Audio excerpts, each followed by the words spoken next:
या मराठमोळ्या हिरोईन सोबत त्यावेळी काय घडले पहा. मराठी आणि हिंदी सिनेसृष्टीत नाव कमावलेली अभिनेत्री भाग्यश्री मोटे ही केवळ तिच्या सौंदर्यामुळे नव्हे, तर तिच्या सोजवळ आणि नैसर्गिक अभिनयासाठी ओळखली जाते. मुलगी झाली हो, पाहिलेन मी तुला, देवमाणूस, जय मल्हार यांसारख्या मालिकांमधून तिने प्रेक्षकांच्या मनात घर केलं. तिचा जन्म पुण्यात झाला आणि तेथूनच तिच्या अभिनय प्रवासाची सुरुवात झाली. एक संस्कारी, मेहनती आणि जमिनीशी जोडलेली अभिनेत्री म्हणून भाग्यश्रीने स्वतःची वेगळी ओळख निर्माण केली. पण अलीकडेच तिच्यासोबत घडलेली एक घटना इतकी धक्कादायक होती की तिने स्वतः व्हिडिओ पोस्ट करून आपला अनुभव सांगण्याचा निर्णय घेतला. हा अनुभव केवळ एका अभिनेत्रीचा नाही, तर त्या सगळ्या कलाकारांचा आहे जे आपल्या प्रेक्षकांसाठी सतत झटत असतात. प्रवासाची सुरुवात. एक सन्मान की त्रासाचा प्रवास. एका सांस्कृतिक कार्यक्रमासाठी भाग्यश्रीला गडचांदूर येथे बोलावण्यात आलं होतं. गडचांदूर हे चंद्रपूर जिल्ह्यातील एक ठिकाण आहे. नागपूरपासून साधारण 180 किमी अंतरावर. आयोजकांनी मोठ्या आदराने आमंत्रण दिलं होतं. स्वाभाविकच कलाकाराला बोलावलं म्हणजे तिची योग्य सोय होईल, प्रवास व्यवस्थित ठरलेला असेल, अशी अपेक्षा असते. परंतु वास्तव अगदी उलट ठरलं. सकाळी भाग्यश्री विमानाने पुण्याहून नागपूरला पोहोचली. अपेक्षेप्रमाणे तिला घेण्यासाठी कोणी तरी येईल, असं तिला सांगण्यात आलं होतं. पण तासभर उलटला तरी कोणीच आलं नाही. ती एकटीच विमानतळावर थांबली होती. वेळ जसजसा जात होता तसतसं तिच्या चेहऱ्यावर चिंता वाढत होती. एकीकडे थकवा आणि दुसरीकडे आयोजकांचा प्रतिसाद नसल्याने तिला धक्का बसला. नंतर तिची एक सहकारी आली आणि मग कोणीतरी तिला घेण्यासाठी पाठवलं गेलं. प्रवासाच्या मध्यात बदललेले निर्णय. आधी ठरल्याप्रमाणे त्यांना नागपूरमध्ये राहायचं होतं आणि दुसऱ्या दिवशी कार्यक्रमासाठी निघायचं होतं. पण अचानक आयोजकांनी निर्णय बदलला. उशीर होईल म्हणून थेट गडचांदूरला जाऊया. त्यानंतर सगळ्यांनी गाडीतून चंद्रपूरकडे प्रयाण केलं. लांबचा प्रवास, धुळीने माखलेले रस्ते आणि मध्ये कुठेही योग्य विश्रांती मिळाल्याने सगळ्यांचं मन थकून गेलं होतं. पण भाग्यश्रीने संयम ठेवला. तिचा विचार होता, ठीक आहे, कार्यक्रम आहे, लोक भेटणार आहेत, थोडा त्रास झाला तरी चालेल.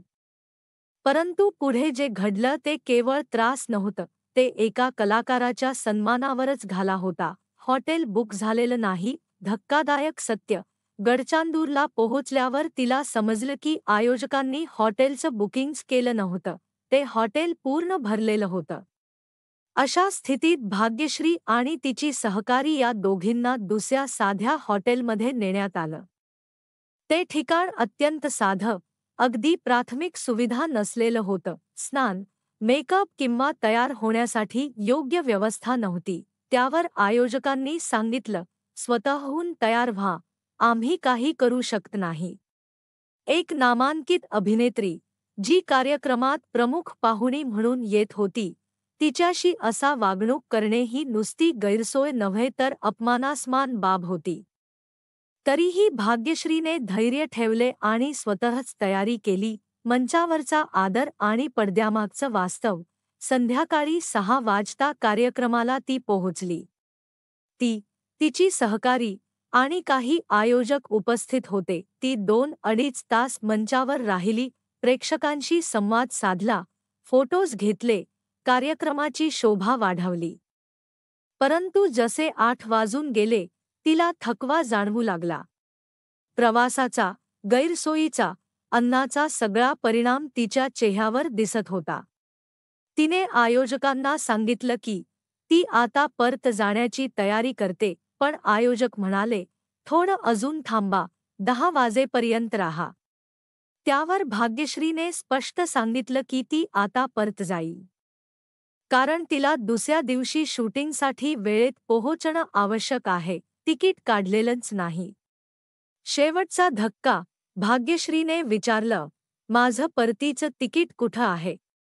तेव्हा समजलं, तिकीट तर काढलेलंच नव्हतं.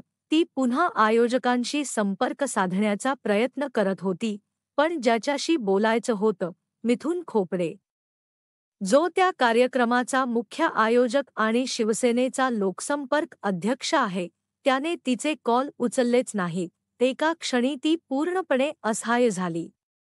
ना योग्य सोय, ना प्रतिसाद, ना तिकीट. शेवटी वाद झाल्यानंतर तिला परतण्याची व्यवस्था केली गेली. कलाकार असला तरी माणूस आहे ना. या सगळ्या प्रसंगानंतर भाग्यश्रीने एक व्हिडिओ पोस्ट केला. तिच्या आवाजात नाराजी होती, पण त्याहून जास्त होती ती निराशा. तिने सांगितलं, आम्ही कलाकार आहोत, पण माणूस नाही का?